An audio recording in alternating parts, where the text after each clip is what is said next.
kumene ndafika kunoko ndi kumene amati ku Foshan ndi ku Guangzhou. Awawa ndi ma warehouse anthu amene akufuna kupanga ship zinthuzi. Nde kunoko ukagula chinthu chita kaya wagula pa Alibaba amakufunsa kuti uli ndi shipping agent. Nde for example ukuku ndi shipping agent amene amatumiza zinthu ku Malawi. Akuku amatumiza zinthu ku Malawi at least every week. Ndimathandiza client winake kuzapereka zinthu zake. And you can see kuti kuli zinthu za Malawi zambirimbiri. Imene amati Haka Cargo Shipping Company. Osewa ndi katundu wa Malawi. Osewa ndi katundu wa Malawi. I think amatumiza katundu ku Malawi every 12 days. Agula ma break Mr. James in a brand bewe agula Samsung everything is here. This is how they do business. So this is considered 1 square meter. 你说的对的吧？这个是1平方，差不多。这个是1平方。差不多，到时候还要量的。还要量这个是多一点点还是少一点点？那看具体量的多少了。量的。到时候装柜之前会量的。So this is about 1 cubic meter. Then this is about $220 or so. So that is it. Anyway, ndinacha kumene ku Foshan, you can see kuti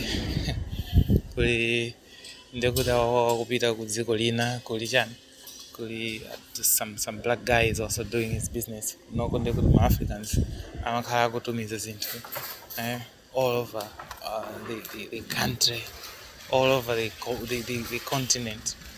Kumene koko ndekucha ku Foshan. Kuli mafana ya cargo, kuli mafana chani sea cargo. Anthu amatumiza zinthu winner something by sea. Nditatumiza izizi by sea. Adawa kutumiza galimoto koma galimoto ayiloda ndi zinthu ndikuyiphimba kaya kuyitumiza kutiko dolo heavy dolo katatu kwagula Toyota yake pamenepo. Kunoko ndiku kumene kuli ma warehouse. You can see ma warehouse koseko pakira zinthu ndeko zamazika ma shipping container. Akazika ma shipping container wautali. Kamalo kake ka simple. Kunoko ndikufupi ndi kumene amati chani Bayin Jiuchang Guangzhou. Kunoko ndikufupi ndi dala wagula izizi auti Jaguar chanchani izi. Kodi ndizima compress zimene I don't know. Ndekuti kunoko ndikufupi ndi ku international airport yakuchani ya Guangzhou kunoko. Ndekuti basi itu. I think shipping cargo mapanga kata for antaku Russia. Air, road and rail. If unfortunately it be rail cargo. Then this means zozoto. Ndeko kabwera kunoko umayenera kubuka kaye warehouse. Komanso ukabuka warehouse ija ukagula katunde umayenera kutumiza kwa munthu amene wagula katundu uja. Umatumiza ka form kena amafila form ichi ndikutumiza katundu kwa shipping agent. Ndekugula katundu ngati pa Alibaba umpasa kuti katundu utumizani ku Foshan. Katundu uja mabwera kunoko ku Foshan. Akabwera kunoko Baghaya wawo amazatumizano ngati ayika flag ya chani Russia to China to Russia. Baghaya wawo they are suspected kuti panopa kumatumiza olo zinthu zoti mafana ako Russia ajagwisa ntchito ku nkhondo ndi akulu awo ku dziko lina lija sindilitchula. Ndekuti basi itu. Okay. Ndeko ukatumiza katundu kunoko ngati ndi China to Pakistan. Oh my God. And China to something else. Kunoko ndekuti amene ndi rows upon rows upon rows upon rows. Ya chani ya makai. Ukuku ndekuti akuloda zinthu. Ife ndekuti tikutani tikutuluka. kungotuluka ndekuti basi ya China ija samasiyanisa kwenikweni industrial area ndi kumene kumakhala anthu. So kungotuluka kumene koko you will see kuti kuli tifanzi kungotani ikungofira aire kungoma Coca-Cola, taking it easy. Come of course, most of my guys are out there. I'm a banga help ndijani the binding muscle kunoko basi. It is that type of area basi. Anyway, and in Morton Baghaya kuku tandizani in one or two ways many Zinthu zina zimayende. So tikupanga recap kunena kuti ngati ufuna kugula katundu ku China kuyamba choyamba upeze katunduyo ufuse mitengo komanso chofunikira ndi choti ufuse volume yake in terms of cubic meters ndofunikira kwambiri chifukwa ukagula katundu wochepa. For example ukangogula njinga ngati iye upita nayo ku warehouse kuja akuchaja mtengo ina yake kuti it doesn't make sense in terms of ndalama imene wagulira kanthu kacha. Chimene chimafunika ndi choti ugule at least 1 cubic meters. Ndi ngati uli ndi dollars zochepa sungangogula ngati anthu ena amafuna ungofuna ndigule rice cooker ija shipping akakumenya pamene pajapo. It makes sense kungogula kuti ani kumala ikonko chifukwa anthu ngati a game stores aja amagula zinthu in bulk. And amapanga offset ma shipping cost. Inu samala inu takhala mufuna kugula zinthu kunoko ukagula zambiri kumenya 2 cubic meters iji ndekuti uli bo si kubalalisa in terms of shipping. So ndimeneyo madam and this is chef. Anyway, ndimene chikuchiri. So it's pretty hot. Lesi namu mazi kanthawi yaitali. I think I should find somewhere pena pake kuti ndichire komanso sindikudziwa zoti kunoko nabwera mgalimoto ndamuza mfana kazivaya ndivaya ndekha kudeni. Lesi ndikudziwa zoti kunoko to the next subway station ndikutali Bwanji. Koma pajatu ndine mfana ena wa Iron Man. Sindopa malo, sindopa kusowa as long as phone ya ine indi party. Ni mafone ya tatu ntumba. Ina text only, ina ya internet, ina ya backup. So I'm chill. Kumaso tango kwa basi yo yende kuti basi. Ningo ikakamia basi mpaka na kumene ikafika. Kama sindikuziwa zoti ndingakwere patiko. So keep moving on. Kunoko amene industry ndiyo sayamba. You can say ababa awupanga bind mabuku. Open air factories ase inezima ndabisa kumbili. Chonchi. Amakhala kupanga zinthu uyakupanga bind. Uyakupanga operate china chake uyakupanga makatoni. Ka street komwe. Kungodusa upeza sojani. Kuli restaurant. Ngala hapa awika sound komanso mulizima machine mmene mo. Next to it akugulisa machubu amatayala.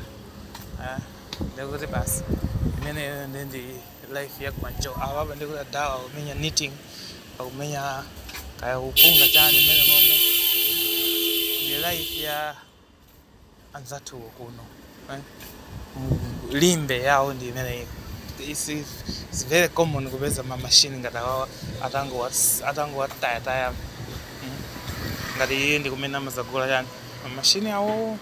So iye ndi Guangzhou Xianglong Machinery Technology Company can buy my sewing machines awa electric. And umumu muli kapak kena kake where you can find equipment komanso ma industries ambirimbiri. And aona anthu ambiri akupanga za machubu achani machubu ama anjinga za moto ndi zakavasi. So it is what it is. In the name of Baghaya, in this episode I took you to a shipping warehouse in Foshan Foshan in Guangdong in China. Fun fact about Foshan in Guangdong Foshan ni ex waine. My ex lives here somewhere kuma sina muzi ya the feature. Dao ngomeje jani ntambo ameza saba. Ntambo zama gay. Ntambo zama tradi. Ntambo zama chic. Ntambo za fufuma, ntambo za komo. Basir. Iyo pamene bobo akutana. Akawanga Zinthu. Awapa ndeyali pingo shoji. Adawa amagulisa phone. Akonza sama phone. In terms of packaging, there was my carton in the way. And I said, "No, I'm going to ship." So my food, I go menya corner, basil. We na go pasa jang. I go pasa my carton. We na go pasa just phone. And another thing I like about Kumaro Kunogo and the accessibility, yeah, my toilet. They make sure at least every square kilometer pakali toilet or two. Pakali toilet or two. They oh, by the way, kunoko atambile akonda kudi it. Madraga kunoko ndi these are legal drugs. Pali 100 kapaketi kamosi 100 ku China kunoko ndi ndama mbili kwambiri. Then pali 50. 50 pali antena ngati amene amakhala factory kuja they work per day salary yawo imakhala 200 nditaganiza kuti munthu ugule kanthu akaka 100 okay kanthu kandijani ndikantengo kenakake kuti amakatenge ndikatafuna basi amafila po zili ngati kuba zili ngati 40 zili ngati 40 ndiyo asitu amakhala kutafuna zimenezo ukaona amuna ambiri kunoko makamaka ku Guangdong kunoko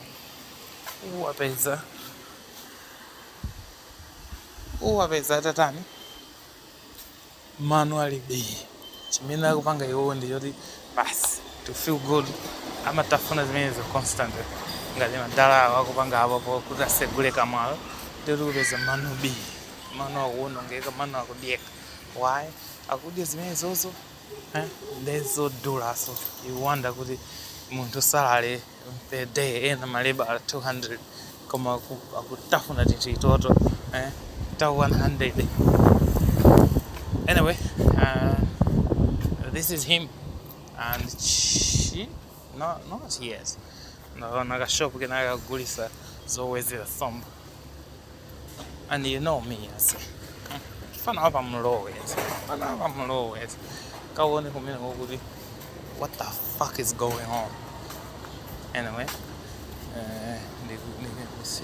sizanthu wamba zijamali zowezera zazo there you go by the way brand yonyata kwambiri zozo amati Shimano ukakhala ndi Shimano aliyense amakusilira kuti iwe ndi dolo koma ndiyaku Japan. Moving on.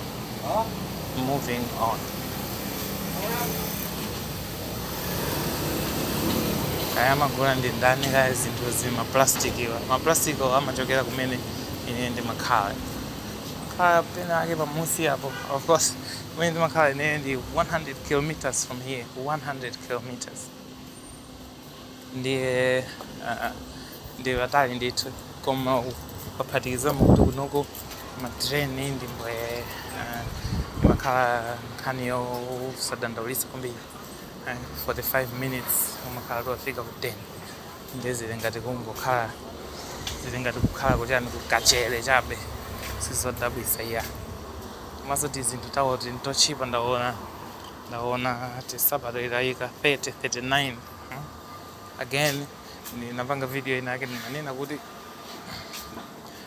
mtengo umakhala uchipa ngati izizi 38 sabato izizi 60 sabato izizi 60 komano kukapanga factor in shipping kuti ikafike ku Malawi ikafika ndama zingati 50 ni ndama yochepa kwambiri koma shipping iyo ndi imene itakupweteka It's easily even going cheaper. It's just 30, 31. It's in the 50. Zina zake zote zila easy. Of course, it's a fake. Anyway, this is where I cut it off. This is the motor fire. Take it easy.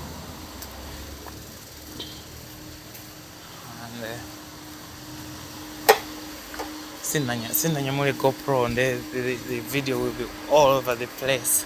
Either car GoPro, Makandi stabilization, no GoPro today. So for that note, video sakaya cheers.